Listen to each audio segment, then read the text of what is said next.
All right, we got a female fight here, and it's Tracy Cortez and Erin Blanchfield. Oh, John, I'll let you go ahead and do this because I have a hard time saying anything about Tracy, man. She's Well, you look at this. distracted. It's distracted. This is actually a rematch. This happened in Yeah. Invicta.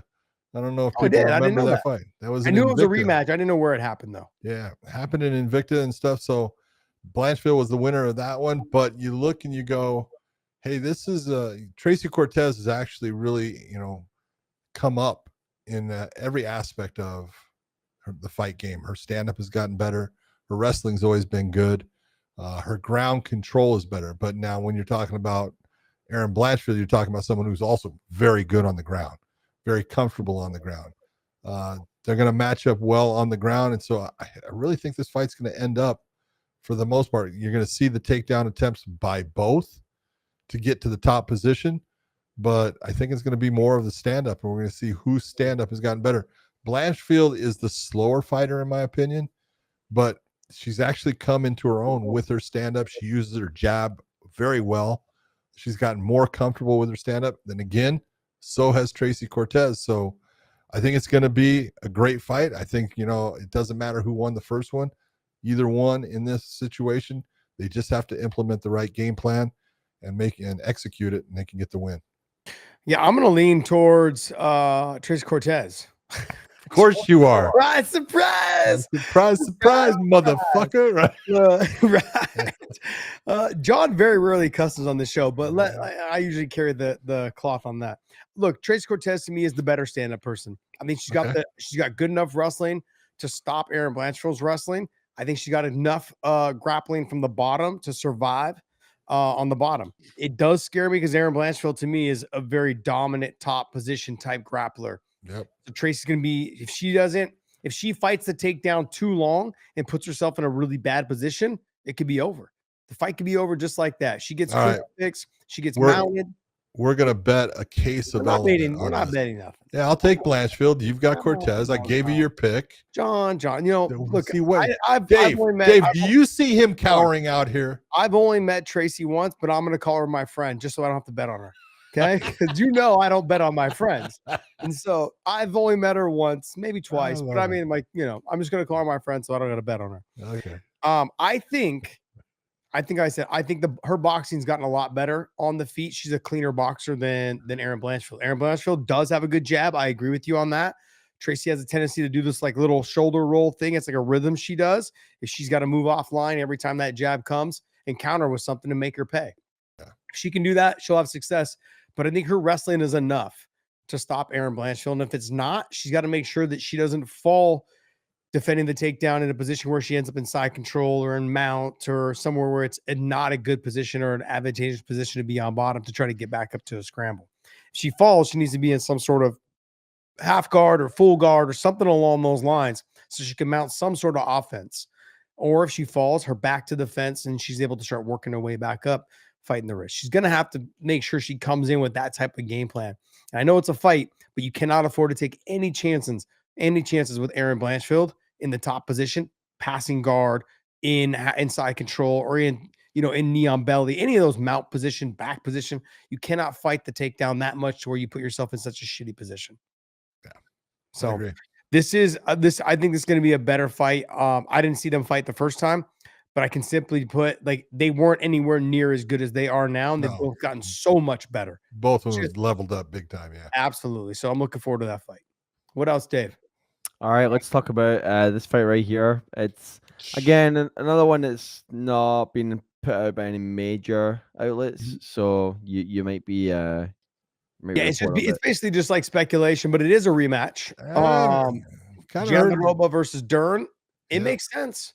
It does, because the UFC is trying to get away from the double champs, as far as you can win a championship in a weight division but give it up and go to another one to try to win it. Great, but they're not going to let you hold the belt.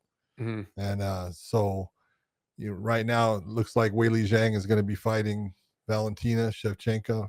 Mm-hmm. We'll see if that happens, but you saw Dana with her recently, so possibly a good indicator. Yeah, he's talking to her, and that's where she's going to go. And so the winner of this becomes the strawweight title holder. That would be pretty impressive. you watch both of them, and it's Mackenzie Dern. We've talked about how, ad nauseum here on our show as far as all the things that she can do so well with her ground game and everything, but her ground game is not going to be any, this head and shoulders above Jandiroba. Jandiroba is a phenomenal jiu-jitsu player, every bit as good as Mackenzie when it comes to MMA jiu-jitsu. So I'm looking at this as this is really going to be about who does better on the feet. And in the first one, it was Jandiroba that actually did better on the feet. We'll see if Mackenzie changes some things up, utilizes, the talent that she has and is able to do things on the feet that cause Jandiroba problems. I mean, John, this is one of those, they are really trying to push Mackenzie Dern. Oh, yeah. This is a big, because I think Jandiroba is ranked number 1 right now in that division. Yeah, she's ranked number 1. You got Mackenzie Dern is shit. Where is Mackenzie? Shit, where she's at number 5. Yeah. And you've got Lemos, Jan, and Tatiana Suarez. They were all there in between her. The Mackenzie Dern versus Jandiroba. This is one of those matchups where you say, who can we put against Jandiroba as the number 1 contender if Weili is going to lead the division?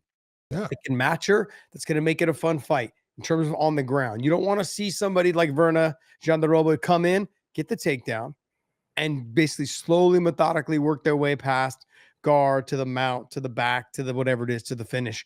Well, let's put her in there against someone where if it is a vacant title, I'm using quotations here just in case. Vacant is being used very loosely.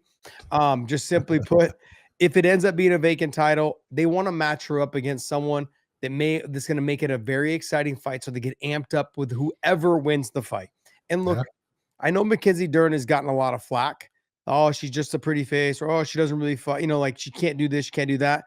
She fights her ass off every single time she's in there. You got to give her that. She does. Okay, she doesn't give up. She fights her ass off, and that.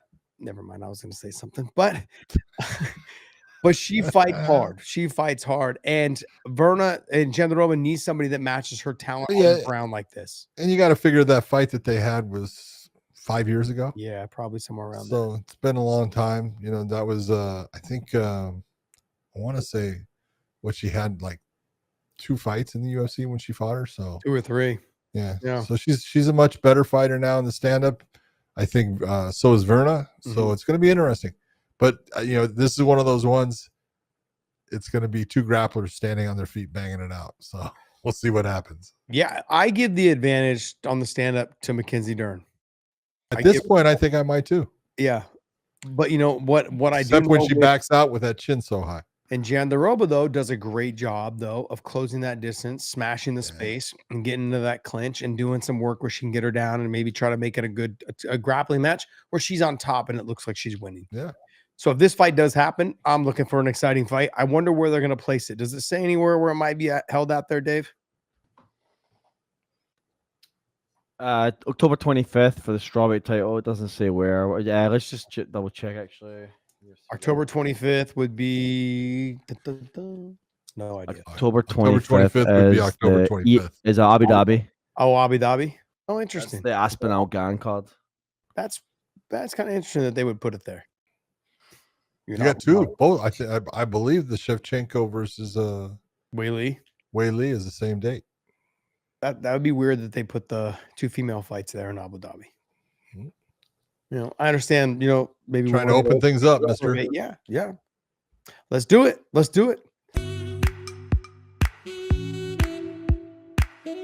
Element, the best hydration drink in the business. I had citrus earlier today. It's actually fantastic. And now they're making the lemonade salt in the can. Cannot wait. So if you guys use that link down below in the descriptions, they'll send you a bonus package for every single purchase.